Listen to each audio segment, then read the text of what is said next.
Sa femme avait été folle de lui autrefois. Elle l'avait aimé avec 1000 servilités qui l'avaient détaché d'elle encore davantage.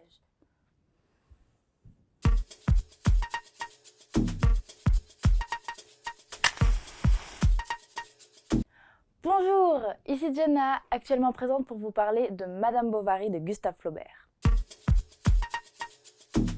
Madame Bovary est un roman écrit par Gustave Flaubert en 1857.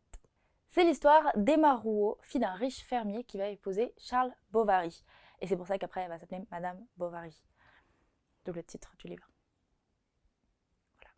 Charles venait de perdre sa femme qui est décédée, mais ça l'a pas vraiment affecté parce qu'elle n'était pas si sympathique que ça. Emma, elle, c'est une littéraire, mais genre vraiment une littéraire. Elle passe sa vie à lire des livres et à espérer vivre l'histoire qu'elle lit dans ses livres. Bon, en même temps, je la comprends. C'est-à-dire que se réveiller dans un petit lit bien douillet, dans un château, avec un prince qui arrive sur son cheval blanc et qui nous livre un petit déjeuner tout frais, ça fait rêver. Et puis elle, qui a été élevée dans un couvent, oui, c'est bien différent. Je peux comprendre. Au château de Vaubyessard, non loin de là où le couple habite, se tient un bal qui est très connu, très convoité, et un bal qui fait croire à Emma qu'elle pourra un jour vivre la vie de rêve qu'elle lit dans ses livres. Sauf que comme son mari n'est pas invité et elle non plus, elle tombe dans une sorte de nervosité qui fait que son mari, comme il veut pas la voir comme ça, il lui dit viens, on déménage, viens, on part un peu loin, comme à Yonville-l'Abbaye, par exemple. Yonville-l'Abbaye. Et c'est dans ce village qu'elle va faire la connaissance des habitants à ses côtés, donc tout ce qui est pharmacien, marchand en fait, puisque les marchands sont souvent très connus dans les villages. Et notamment celle de Rodolphe, qui lui n'est pas un marchand, mais c'est un campagnard, qui est pareil, très connu parce qu'il est très gentil et qui ne s'est pas gêné pour faire des avances à Emma. Et Emma ne s'est pas gênée pour y succomber.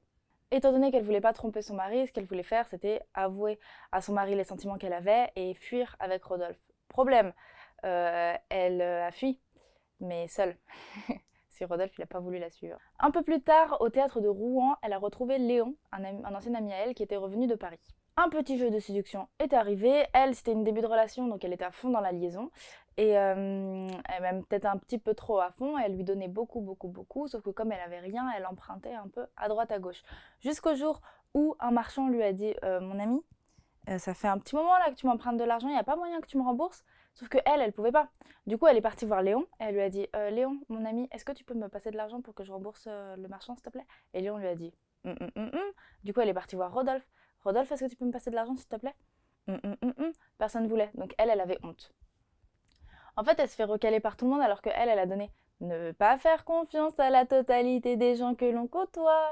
Du coup, elle était considérée comme voleuse et comme elle était triste et apeurée du jugement qui pouvait avoir lieu sur elle, elle a décidé d'aller voler, encore une fois, de l'arsenic chez son ami le pharmacien et elle s'est suicidée avec. Et c'est ainsi que se termine la fabuleuse histoire de Madame Bovary de Gustave Flaubert.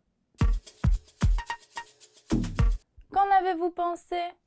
Moi, je comprends toujours pas, j'arrive toujours pas à savoir si j'aime ou pas cette histoire. En fait, si, je sais que je l'aime, mais la première fois que je l'ai lu, parce que je l'ai lu 2 fois, la première fois que je l'ai lu, je me suis dit oh là là là là là, Flaubert, Flaubert, Flaubert. Parce qu'on est d'accord pour dire qu'il n'y a pas de féminisme dans son histoire. Il critique Madame Bovary parce qu'il l'a fait passer pour une femme un peu bébête qui vit dans les livres, qui n'arrive pas à se rendre compte de la réalité, enfin tout ça, tout ça. Et donc moi, quand j'ai lu ça la première fois, je me suis dit waouh, c'est dur. D'autant plus qu'elle donne beaucoup, mais qu'elle, elle n'a pas. Et après, au moment où il faut qu'elle, elle donne de l'argent, elle se réfère aux hommes, uniquement à des hommes. Et puis en plus, c'est la seule femme de l'histoire. Enfin bref, trop de trucs qui m'ont fait croire à ma petite tête de féministe que, oh là là, cette histoire, elle est un peu sexiste. Mais en fait, à ma deuxième lecture, j'ai remarqué que pas tant que ça, parce que malgré tout, elle est fière, Emma. Elle a, elle a du répondant, elle a de la poigne, c'est pas une petite qui se laisse faire. Non, c'est une vraie personne, c'est un personnage à part entière et il n'est pas affilié à quelqu'un d'autre. C'est-à-dire que quand elle a envie de faire quelque chose, elle le fait. Si elle a envie de quitter son mari parce qu'elle aime quelqu'un d'autre, elle le fait. Et elle n'est pas sous les ordres d'autres personnes. Et du coup, ça m'a retourné un petit peu le cerveau et je me suis dit, ah mais oui, en fait, non, tout va bien. Donc voilà, j'avais lu ce roman à l'école. On l'avait étudié sous le prisme de l'aveu. L'aveu qu'Emma Bovary a fait à Charles Bovary lorsqu'elle a voulu fuir avec Rodolphe. Et en vrai, c'était hyper intéressant parce qu'on se rend compte que à l'époque, dans les romans, lorsque la femme tombait amoureuse de quelqu'un d'autre, il n'y avait pas cet aveu. Elle pouvait fuir, mais l'aveu n'existait pas. Et là, il y a toute une scène de l'aveu. Bon, je vous le cache pas, il est un peu gros. Mais comme tous les livres qui sont choisis pour le bac, il se lit hyper rapidement.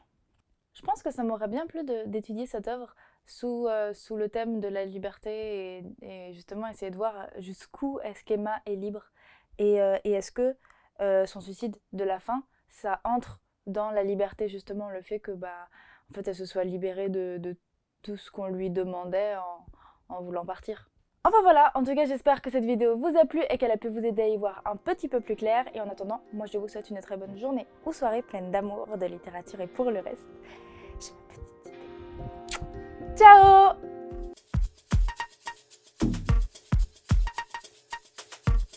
Mais moi je t'aurais tout donné. J'aurais tout vendu, j'aurais travaillé de mes mains, j'aurais mendié sur les routes pour un sourire, pour un regard, pour t'entendre dire merci. Tu restes là, tranquillement, dans ton fauteuil, comme si déjà tu m'avais pas fait assez souffrir.